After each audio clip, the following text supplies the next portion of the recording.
Mais pourquoi des vaccins ici et moins ailleurs? Pourquoi le Jura, pays de Pasteur, est-il l'un des départements les mieux dotés et les mieux vaccinés quand la Saône-et-Loire voisine manque de doses et le créneau de rendez-vous pour les personnes âgées? Ce n'est là qu'un exemple.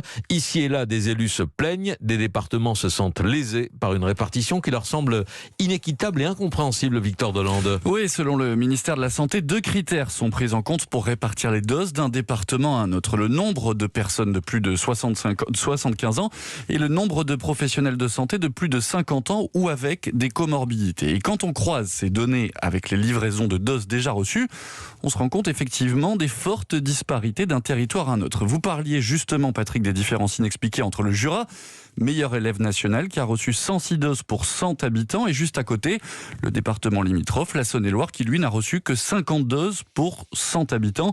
Des disparités qui poussent les habitants d'un département moins bien doté à faire 50, parfois 100 km pour aller se faire vacciner dans un département plus riche en vaccins. Sauf qu'il ne faut pas confondre la répartition territoriale et le maillage territorial. Je m'explique. Selon nos informations, ce sont en fait les circuits d'approvisionnement qui créent en ce moment ces disparités territoriales. Gardons l'exemple du Jura et de la Saône-et-Loire.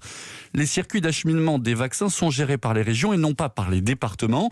Le CHU qui reçoit en ce moment les doses du sérum Moderna en Bourgogne-Franche-Comté se trouve dans le Jura et donc il est plus facile d'acheminer les doses directement dans le Jura que dans la Saône-et-Loire. Les préfets et les autorités locales doivent corriger le tir très rapidement, nous dit le ministère de la Santé.